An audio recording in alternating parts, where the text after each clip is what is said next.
Bom, a gente vive num mundo que parece que nunca desliga, né? A grande pergunta é: como é que a gente desliga? É exatamente esse o desafio que a gente vai encarar aqui hoje. Descobrir como ter um descanso que funciona de verdade, como desconectar a mente depois de um dia de trabalho. Então, a primeira pergunta que a gente precisa fazer é essa: será que o cérebro tem um botão de desligar? A resposta, sendo bem direto, é não. E é bem aí que o problema todo começa, sabe? O nosso cérebro não funciona como um computador. Não adianta só fechar o notebook e achar que tudo acabou. O processamento interno, continua a todo vapor, pensando nas tarefas, nos e-mails, nas preocupações. O segredo, então, não é tentar parar tudo de uma vez de forma abrupta. O lance é outro. É sobre guiar o cérebro com intenção, sabe? Tirar ele do modo trabalho e levar para o modo descanso. A gente precisa, na verdade, construir uma ponte bem suave entre esses dois mundos, em vez de simplesmente criar um abismo e esperar que a mente pule. Para conseguir destravar esse descanso eficiente, a gente vai passar por 4 chaves essenciais. Primeiro, como encerrar o dia de trabalho do jeito certo. Depois, a gente fala de higiene digital.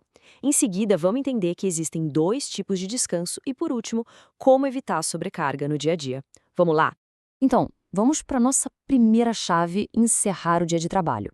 A ideia aqui é construir aquela ponte entre o lado profissional e o pessoal.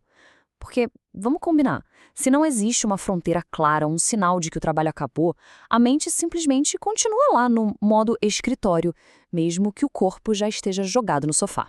E como a gente faz isso? Com um ritual de descompressão. É super simples, mas muito poderoso. São 2 passos. O primeiro é o que a gente chama de ponte física. Acabou o trabalho? Troca de roupa. Esse ato, por mais bobo que pareça, manda um sinal claro para o cérebro. Ok, aquele papel profissional acabou por hoje. E o segundo passo é o descarrego mental, que, olha, é fundamental. A lógica por trás disso é genial e bem simples, na verdade. Quando você anota as tarefas no papel, a preocupação sai da sua cabeça, da sua memória de trabalho e vai para um lugar físico.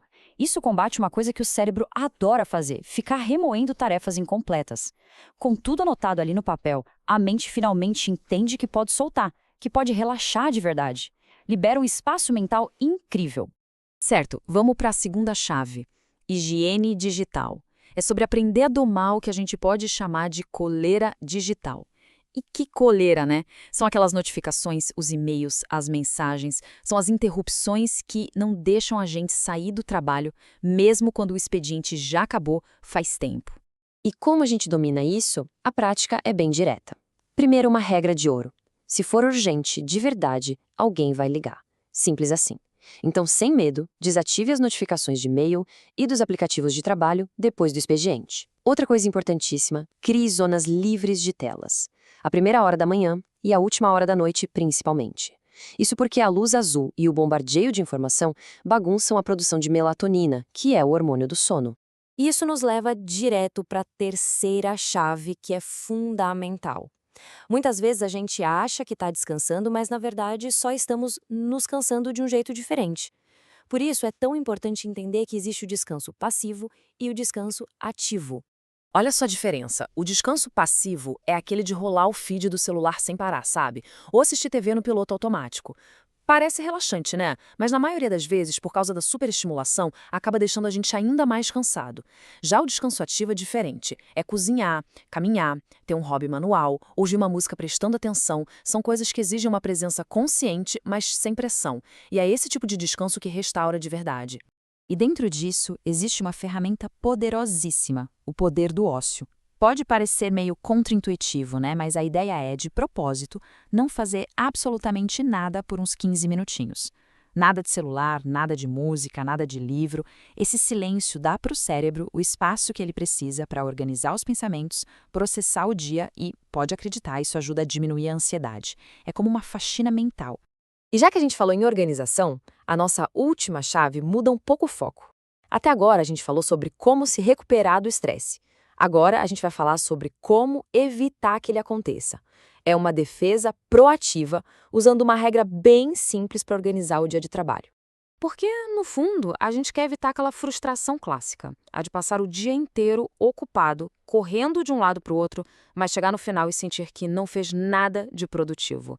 É isso que leva ao esgotamento. A regra 135 que vamos ver agora, ela funciona como um antídoto para isso. A regra começa com o número 1.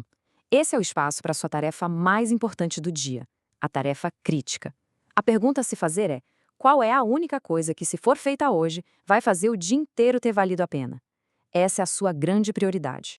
Depois temos o número 3. Aqui entram 3 tarefas de tamanho médio. Elas são importantes, sim, ajudam a gente a progredir, mas não tem aquele peso todo da tarefa principal. Dá para pensar nelas como os pilares que sustentam aquele objetivo maior do dia.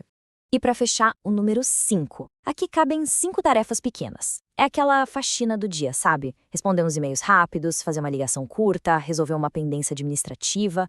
Coisinhas que a gente consegue riscar da lista bem rápido e que dão aquela sensação boa de que as coisas estão andando. Juntando tudo, então, a gente tem a regra completa.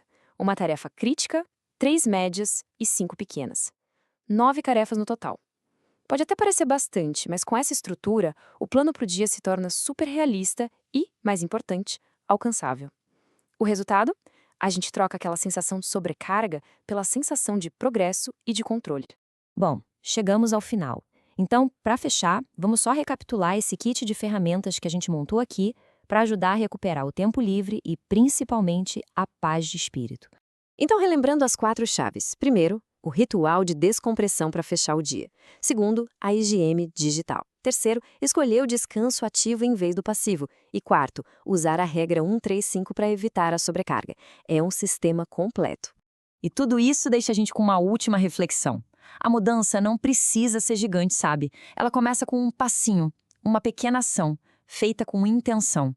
Qual poderia ser esse primeiro passo? Talvez desligar as notificações hoje à noite? Ou, quem sabe, tentar aqueles 15 minutos de quietude. O caminho para um descanso de verdade começa assim, com uma pequena decisão.